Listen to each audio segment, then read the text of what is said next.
बाजार के प्रतिभागी आगामी केंद्रीय बजट की ओर काफी उम्मीदों से देख रहे हैं। उन्हें भरोसा है कि वैश्विक अनिश्चितताओं के नए बजट से निवेशकों के मनोबल को बढ़ावा मिलेगा। फंड मैनेजरों और बाजार विशेषज्ञों का कहना है कि वित्त मंत्री निर्मला सीतारमण की ओर से रविवार को बजट पेश किए जाने के बाद नकदी बाजार को और मजबूत करने और लंबे समय के लिए विदेशी पूंजी को आकर्षित करने के उपायों पर बारीकी से नजर रखी जाएगी।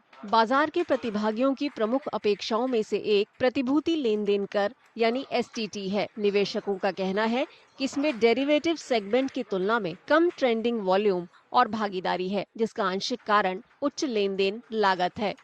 Easy thing that can be looked at is the STT, especially in the cash market, because that is quite high in the cash market at 10 basis points compared to the brokerages that you are paying.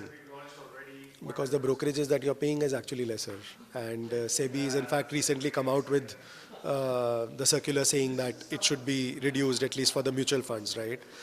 So given that there is that pressure from the regulator on reducing the brokerages, and then there is also the interest both from the government and the SEBI regulator side to deepen the cash market compared to the derivatives market. You know, there's a lot of data that has come out that derivatives is much larger compared to any other country in the world. Cash market needs to get larger. So I think one way to encourage that is to look at rationalizing the STT slightly.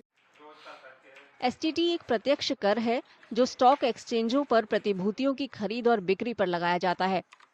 मौजूदा समय में delivery आधारित equity लेन then पर लगभग 0.1% का STT लगता है, जबकि इंट्राडे ट्रेड और डेरिवेटिव पर कम दरें लागू होती हैं। एक अन्य अहम मांग दीर्घकालिक पूंजीगत लाभ कर है। Given the entire volatility, globally, there are talks around STT charges and LTCG. But more importantly, if you could get some benefit on long-term capital gains, I think that would ensure a lot more FII, FDI money pouring in from pension funds, sovereign funds, which is good to build a capital-intensive energy transition play in India.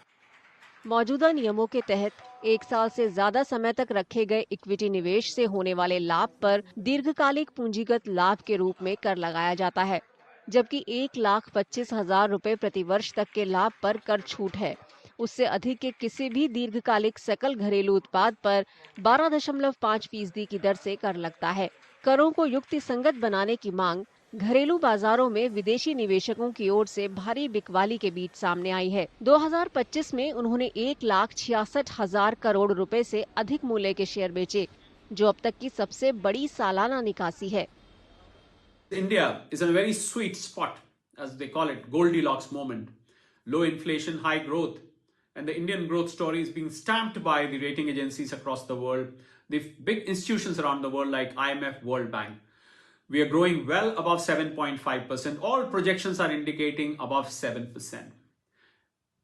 And on the other hand, there is a global situation where there are headwinds because there is so much of geopolitical and geo-economic uncertainty. So I think the budget is going to factor in these geopolitical and geo-economic uncertainties which are emanating mostly out of the US. विशेषज्ञों का कहना है कि हालांकि किसी बड़े कर सुधार की उम्मीद नहीं है, लेकिन बाजार में टकराव को कम करने, निवेशकों का भरोसा बढ़ाने और निरंतर पूंजी प्रवाह को बढ़ावा देने के लिए उठाए गए छोटे-छोटे कदम घरेलू बाजारों को मजबूती देने में काफी मददगार साबित हो सकते हैं। नए बजट में बाजार के अनुकूल कर नीति और पूंजी बाजार सुधारों के प्रति सरकार का नजरिया अहम होगा।